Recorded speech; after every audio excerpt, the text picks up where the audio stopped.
नमस्कार मित्रांनो, तू ही रे माझा मितवा या मालिकेच्या आजच्या भागामध्ये आता इशू सिक्युरिटीचा तो ड्रेस घालून बाहेर येते आणि आपल्या गणूबाप्पाला म्हणते की गणूबाप्पा बस आता यही बाकी था। तेव्हा मात्र आता तेथे लगेच ईश्वरीला त्या ड्रेसमध्ये पाहून लावण्य टाळ्या वाजवतच येते आणि वाव ब्युटिफुल ब्लेझर पेक्षा हा जो ड्रेस आहे तो जास्त सूट होतो तुला असे जेव्हा म्हणते तर आता इशू थोडीशी हसते आणि लावण्याला म्हणते की थँक्यू मॅडम। लावण्य म्हणते की पण मी ARला नक्की हेच सांगणार आहे की तू इला या जॉबवर अगदी परमनंट ठेव म्हणून। आणि जस्ट मिनिट बोलून आपल्या पर्समधून ती 500 रुपयाची नोट काढते आणि ईश्वरीला देत असते। तर ईश्वरी आता त्या पैशाकडे पाहत असते। लावण्य म्हणते की हे पैसे घे, कम ऑन, अगं आम्ही रोज देत असतो डोअर कीपरला हे पैसे। तेव्हा आता इशू म्हणते की अहो पैसे कशासाठी देतात, मी माझं काम करते आणि महिन्याच्या शेवटी मला पगार तर मिळेलच माझ्या मेहनतीचा। तेव्हा लगेच लावण्य खूप अशी रागवते आणि ॲटिट्यूड हो की नाही, गुड फॉर यू, आणि तसंही तुला हा जॉब तर खूप आवडलेला दिसतो कारण तुझ्या लेवलला सूट होईल असाच जॉब आहे हा, नाही का ईश्वरी देसाई। तर आता इशू हसून म्हणते की लावण्य मॅडम, काम किती छोटं आहे, काम किती मोठं आहे यापेक्षा आपण ते काम किती इमानदारीने करतो हे जास्त महत्वाचं आहे। आणि सिक्युरिटी गार्ड हे बाहेर उभे राहतात म्हणून तर मोठे लोक आतमध्ये बसून आरामात काम करू शकतात हे तुम्ही विसरतात। तर लावण्याला आता राग येतो। तेव्हा लावण्य आता म्हणते की तुझं हे लेक्चर ऐकण्यासाठी मला इंटरेस्ट नाही वाटत आणि तोऱ्यात आता तेथून आत निघून जाते। तेव्हा मात्र आता लावण्याला खूप असा राग येतो। ती आपल्या गाडीजवळ येते आणि लगेच एक कॉल करते आणि जे काही सुपरवायझर आहे त्यांना म्हणते की आता जी काही सिक्युरिटी गार्ड या ड्युटीवर आहे तर रात्रीची ड्युटी सुद्धा तिलाच करायला सांगा। ते ऐकून सुपरवायझर म्हणतात की हे बघा मॅडम पण अर्णव सर।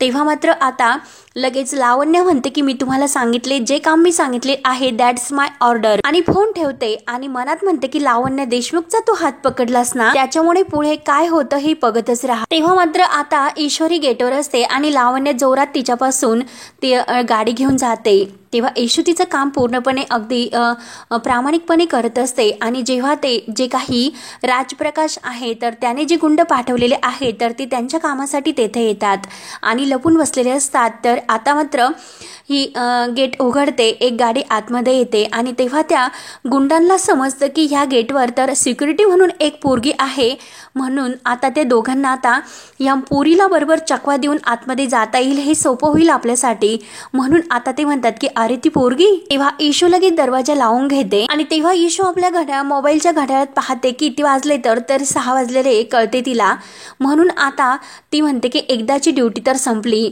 सुपरवायझर आहे तर ते फोनवर बोलत असतात तोपर्यंत इशू त्यांच्याकडे येते आणि त्यांना विचारते सर 6 वाजलेत, माझी ड्युटी संपली, मी निघते। तेव्हा मात्र तो सुपरवायझर म्हणतो की नाही, तुम्ही सकाळी ज्या माणसाला घरी पाठवलं होतं तोच माणूस रात्रीची पण ड्युटी करणार होता। तेव्हा आता इशूला तर धक्काच बसतो। इशू म्हणते की काय रात्रीची सुद्धा ड्युटी करणार होता। आता सुपरवायझर म्हणतात की हे बघा रात्रीची सुद्धा ड्युटी तुम्हालाच करावी लागेल, दुसरं कोणतंही ऑप्शन नाही।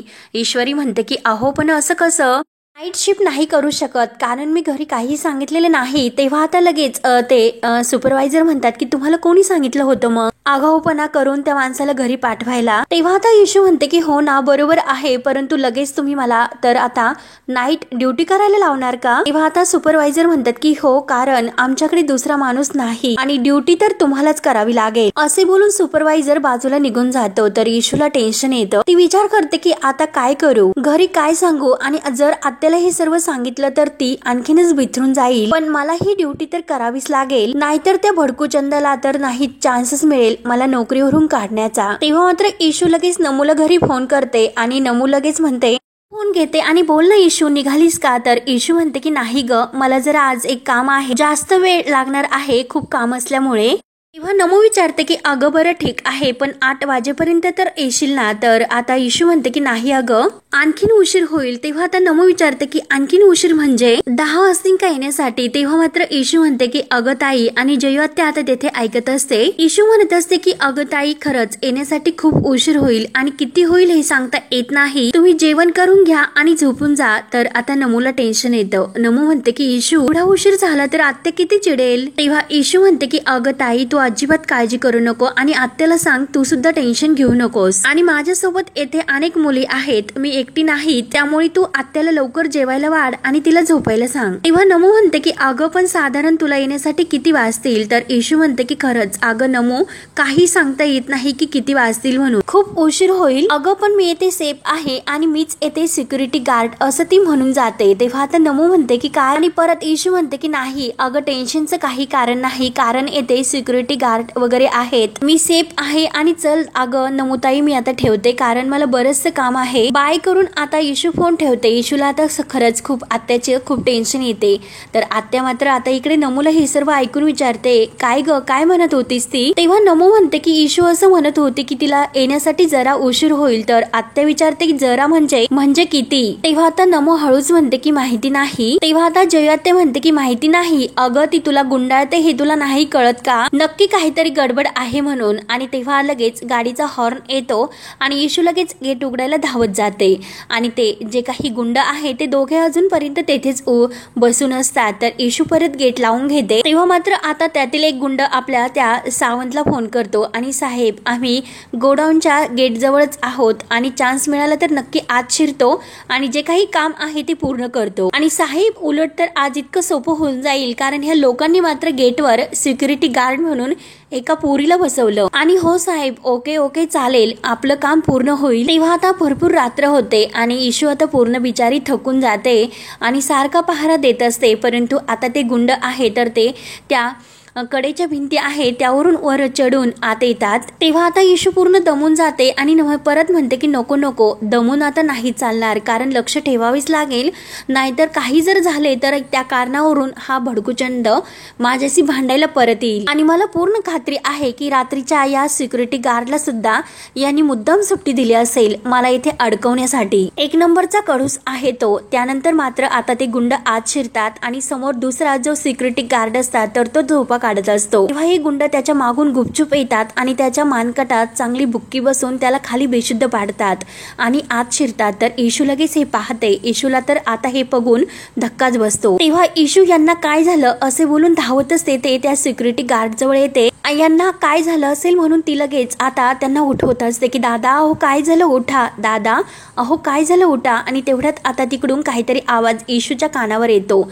इशू म्हणते की नक्की तिकडे काहीतरी झाले असणार. आणि तेव्हा ते दोन गुंड आहे तर ते धावत जाताना इशूला दिसतात. इशू पाहते ते कोण आहेत, अरे थांबा म्हणून त्यांना आवाज देत असते. तेव्हा मात्र आता ते दोघेही आत घुसतात आणि जे काही मेन लाईटीचा स्विच आहे तर तेथे येतात आणि तो जो काही मेन स्विच आहे तर ते बंद करतात. आणि आता मात्र त्या लाईट बंद करून जो काही आहे तर सर्व वायरी आहे तर ते कापवण्याचं ठरवतात. तेव्हा मात्र आता सर्व वायर कापून ठेवल्यानंतर इशू मात्र आता घाबरतच आत येत असते आणि आता तो लगेच आपल्या साहेबांना फोन करतो आणि साहेब काम झाले, सर्व वायर कापून ठेवलेल्या आहे आणि यांना असं वाटेल की नक्की गोडाऊन मध्ये आगच लागलेली आहे शॉर्ट सर्किट झाल्यामुळे. तर इशू आत येत असते.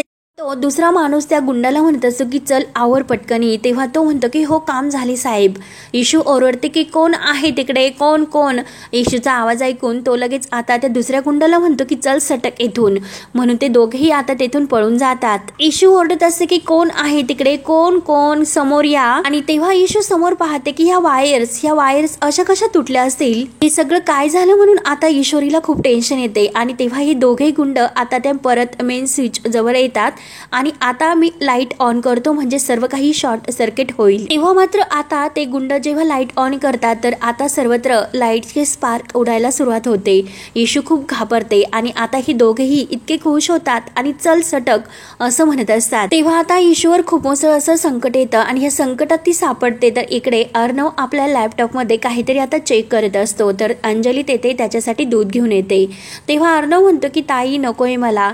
तेव्हा अंजली म्हणते की नाही चिंटू तुला घ्यावंच लागेल, सारखं काय आपलं काम करत असतो, घरात सुद्धा काम आणि ऑफिस मध्ये सुद्धा काम, कामाशिवाय दुसरं काही सुचत नाही का तुला, त्यामुळे हे दूध घे आणि झोपी जा. तेव्हा अर्णव कामाकडेच लक्ष देतो आणि ताईला म्हणतो की ताई हे बघ इतकं इम्पॉर्टंट काम आहे, प्लीज मला ते काम करून दे. अंजली म्हणते की हे बघ, सगळं काही इम्पॉर्टंट असतं, त्यामुळे हे दूध घे. आता अंजली काही ऐकायला तयारच नसते आणि शेवटी अर्णव आता अंजलीच्या हातातील दूध घेतो आणि हॅपी असं विचारतो. तर अंजली म्हणते की व्हेरी हॅपी आणि अर्णव आता लॅपटॉप बंद करतो. तेव्हा आता अंजली गुड नाईट करून तेथून निघून जाते. तर इकडे इशू आता ते जे काही लाईटचे वायरांचे जे काही स्पार्क उडत असतात तर ते बघून आता इतकी घाबरते आणि आता मात्र गोडाऊनला पूर्णपणे ह्या शॉर्ट सर्किट होतं आणि लाईट ही पूर्णपणे अगदी तिच्या ठिणग्या उडत असतात. इशू खूप घाबरते की नक्की आता काय करू आणि काय नाही.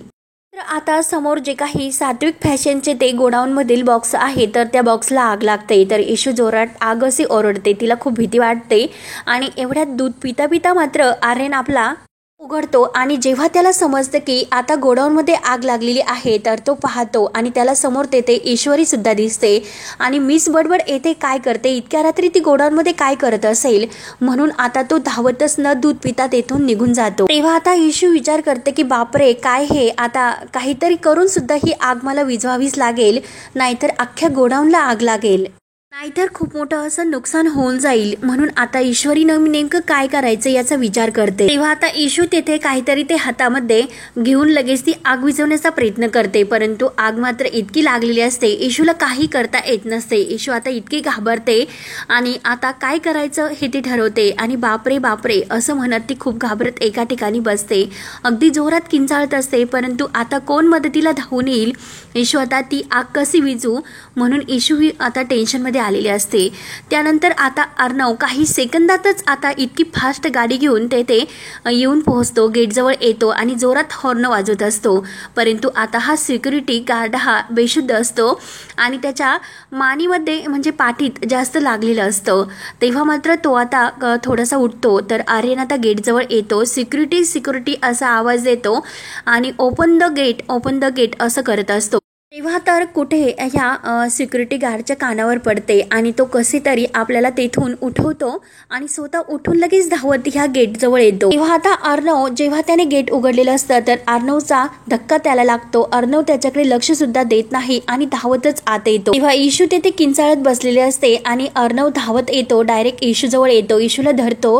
तर इशू आता अर्णवकडे पाहत असते. तेव्हा एक जी वायर आहे तर ती आता इशू जवळ येत असते. तर अर्णव आपल्या हाताने ती वायर धरतो आणि इशू ही अगदी त्याच्या मिठीत आलेली असते आणि इशूने त्याची कॉलर अशी घट्ट पकडून ठेवलेली असते कारण ती खूप अशी घाबरलेली असते. तेव्हा आता इशू अर्णव सुद्धा तिच्याकडे पाहत असतो आणि तो इशूकडे बघत म्हणतो की माझ्यासारखं इतर कुणाला सगळ्यांना म्हणजे असं सावरता येत नाही आणि प्रत्येकाला ही मदत लागते. कारण इशू त्याला म्हणलेली असते की नको त्या व्यक्तीने सावरण्यापेक्षा मी माझी धडपडलेली बरी राहील. तेव्हा इशूला आता तिचं ते बोलणं आठवतं. तेव्हा मात्र आता इशूला जेव्हा ती असं म्हणलेली असते तर अर्णवने आता तिला सोडून दिलेलं असतं आणि ती बदकन अशी खाली पडलेली असते. तर आता अर्णव तिला येथे विचारतो की कळलं. तर आता शेवटी इशूला ऐकावंच लागतं. ती फक्त आता घाबरत मान डोलावते की हो. तेव्हा मात्र आता जेव्हा अर्णव तिला बाहेर घेऊन येतो आणि तिला इतका ओरडतो, म्हणतो की डोकं फिरलंस का तुझं, एवढ्या रात्री तू येथे काय करतेस. तेव्हा मात्र आता लगेच समोर जे काही सर्व बॉक्स हे जळालेले असतात तर आता लगेच अर्णव ठरवतो की आता मेन स्विच बंद करायला हवा, म्हणून तो धावत जायला निघतो. परंतु इशू जोरात त्याच्या पाठीमागे धावत असते. अहो सर असं करते. परंतु तेवढ्यात मात्र इशूने एक वायर हातामध्ये पकडलेली असते आणि इशू लगेच तिला इतका जोरात करंट बसतो आणि इशू लगेच खाली पडते. तोपर्यंत अर्णव हा मेन स्विच बंद करतो आणि धावतच तो परत इशू जवळ येतो. तेव्हा आता इशू पूर्णपणे तेथे बेशुद्ध पडते. तर अर्णव विचार करतो की आता हिला काय झालं असेल, ही अशी खाली का पडली असेल. तेव्हा मात्र आता इकडे जयवात्या आणि नमू तर वाट पाहून थकून गेलेला असतात. त्यांना इतकं टेन्शन येतं की इतके वाजले तरी सुद्धा इशू अजून आलेली नाही. जयवात्या आणि ह्या सारखी एकटक तिच्याकडे वाट पाहत असतात आणि एरेझऱ्या मारत जयवात्या म्हणते की खरंच कठीण आहे बाबा ह्या इशूचं. अगं नमू, ती तर म्हणाली होती फोन करून की उशीर होणार होता, पण इतका उशीर, किती वाजले बघितलेस ना, कुठे भटकते ही रात्रीचं कुणास ठाऊक. असंच काहीतरी झालंय, रोज नवीन काहीतरी कांड ही मुलगी करून ठेवते. मला तर असं वाटतं की खरंच एक दिवस ही मुलगी आपल्या सर्वांना मान खाली घालायला लावणार आहे. आणि मग मात्र तुम्ही म्हणू नका की जयू बोलली नव्हती. तेव्हा आता जयू आता इतकी टेन्शन मध्ये येते कारण तिला आता अस्थमेचा त्रास व्हायला सुरुवात होते. तेव्हा आता नमू ही जोरात ओरडते की आत्या अगं शांत हो, अगं बस खाली, शांत हो, तुला त्रास होतोय. तर आता आत्या म्हणते की अगं नमू कशी शांत हो बरं, तू सांग, इशूचा अजून सुद्धा तपास नाही, मी कशी शांत हो, सांग ना अगं नमू, सांग ना तूच. अगं इकडे मुंबईमध्ये तुझी आणि तिची जबाबदारी माझ्यावर आहे. काही भलतं सलतं झाले तर नको रे देवा, असं काही करू नको, दाखवू नकोस. म्हणून आता जयू त्या देवाचा धावा करते. देवा अरे तू तिच्या बरोबर राहा रे. तर आता नमू म्हणते की आत्या, आणि तेवढ्यात जयू आत्या म्हणते की नमू तू एक काम कर, तू ना राकेशला फोन कर, ते नक्की काहीतरी आपली मदत करते. तेव्हा मात्र आता नमू म्हणते की हो हो मी राकेशला लगेच फोन लावते. म्हणून नमू ही फोन लावायला घेते. त्यानंतर आता इकडे इशू ही खाली पडलेली असते अगदी बेशुद्ध अवस्थेत. तर आता अर्णव आवाज देतो की मिस ईश्वरी देसाई, ईश्वरी देसाई. आणि आता इशू जवळ येतो की miss Desai, miss Desai, hello hello उठा. तेव्हा आता अर्णव म्हणतो की नक्की यांना हॉस्पिटलमध्ये घेऊन जावे लागेल. म्हणून तो आता इशूचा हात उचलतो, आपल्या गळ्यात घालतो आणि तिला उचलून गाडीजवळ घेऊन येतो. त्यानंतर आता इकडे नमू ही फोन लावत असते आणि जयू आत्याला भलतंच टेन्शन येतं. त्यानंतर आता राकेशचा फोन, तर आता नमू त्यावर कॉल करत असते आणि अंजली नेमकं तेवढ्यात तेथे येते आणि फोन पाहते आणि म्हणते की यांचा तर फोन वाजतोय. आणि राकेशला आवाज देते की अहो तुमचा फोन वाजतोय. परंतु तोपर्यंत राकेश काही आलेला नसतो. तेव्हा आता अंजली विचार करते की जर काही अर्जंट असेल तर, आणि तेवढ्यात अंजली फोन उचलते. तर नमू म्हणते की हॅलो राकेशजी, हॅलो राकेशजी. आणि तेवढ्यात आता अंजलीच्या मागून राकेश येतो. तेव्हा राकेश म्हणतो की कोणाचा फोन आहे बघू. तर अंजली म्हणते की बहुतेक रॉंग नंबर आहे. तेव्हा राकेश मुद्दाम फोन म्यूटवर टाकतो आणि अंजलीला म्हणतो की हे बघ अंजली, अगं आजींनी त्यांची रात्रीची औषध घेतलीस का. तेव्हा आता अंजली म्हणते की हो विचारते, तुम्हाला फक्त त्यांचीच काळजी, असं बोलून अंजली आता लगेच आजींना विचारायला जाते. परंतु राकेशला मुद्दाम अंजलीला तिकडे पाठवून देतो कारण नमूचा फोन आहे म्हणून तो पूर्णपणे घाबरून गेलेला असतो. तेव्हा मात्र आता राकेश लगेच फोनवर बोलायला घेतो. त्यानंतर मात्र आता अर्णव हा इशूला घेऊन बाहेर येतो. ते वॉचमन असतात तर ते डोक्याला हातच लावून असतात कारण त्याला खूप असा डोक्यामध्ये मार लागलेला असतो. आणि तेवढ्यात अर्णव धावत येतो आणि ही जी काही आग लागलेली आहे तर लगेच आता आग विझल्यासारखी वाटते, परंतु फार अशी रिस्क नकोय. तुम्ही लगेच आग विझवण्याचा प्रयत्न करा, लगेच म्हणजे फोन करा. आणि लगेच त्यांना दरवाजा उघडायला सांगतो. आणि आता ते वॉचमन काका दरवाजा उघडतात आणि आता अर्णव इशूला गाडीमध्ये मागच्या त्या सीटवर ठेवतो. तेव्हा तो इशूच्या चेहऱ्याकडे एकदम टक पाहत असतो आणि तिच्या चेहऱ्यावरून प्रेमाचा असा हात फिरवतो. तेव्हा मात्र हा भाग येथे संपतो. पुढील भागामध्ये नमू इकडे फोन करते, अहो राकेशजी. तर राकेश विचारतो की काय झालं. तर नमू म्हणते की इशू अजून घरी नाही आलेली. तेव्हा हे ऐकल्यानंतर राकेशला धक्का बसतो. राकेश म्हणतो की काय सांगता. तर नमू म्हणते की प्लीज तुम्ही जाऊन बघतान का. तेव्हा मात्र आता लगेच राकेश म्हणतो की हो हो मी बघतो जाऊन. आणि तेवढ्यात राकेश हा ईश्वरीला घेऊन घरी येतो आणि आता लगेच आजी आणि अंजली तेथेच असतात. तर अंजली म्हणते की चिंटू अरे काय काय झाले. तेव्हा मात्र आता जेव्हा चिंटूने म्हणजे अर्णवने ईश्वरीला तेथे झोपवलेलं असतं तर लगेच आता अंजली आणि आजी तर खूप घाबरतात. आजी म्हणते की काय ईश्वरी इथे कशी. तेव्हा राकेश आता हे नाव ऐकतो. तर अर्णव विचारतो की तुम्हाला हे नाव कसं माहिती. तर अंजली म्हणते आजी ज्या साड्या रिटर्न करायला गेली होती तर ती हीच आहे. तेव्हा मात्र आता अर्णवला सर्व काही लक्षात येते आणि त्याला स्वतःची किती चूक आहे ही चूक समजते की कारण आपण इशू सोबत किती खोटं वागत होतो. एवढी मोठी चूक आता त्याच्या लक्षात येते आणि तो आता ईश्वरीबद्दल आता चांगली भावना मनात ठेवून आपली चूक सुधारण्याचा प्रयत्न करणार असतो. तेव्हा मात्र आता राकेश जेव्हा हे इशूचं नाव ऐकतो आणि इशू आता इथे आलेली आहे हे समजल्यानंतर मात्र राकेश पूर्णपणे घाबरून जातो. तर आता पुढे काय होतं हे पाहण्यासाठी आपल्या चॅनलला नक्की सबस्क्राईब करत राहा. धन्यवाद.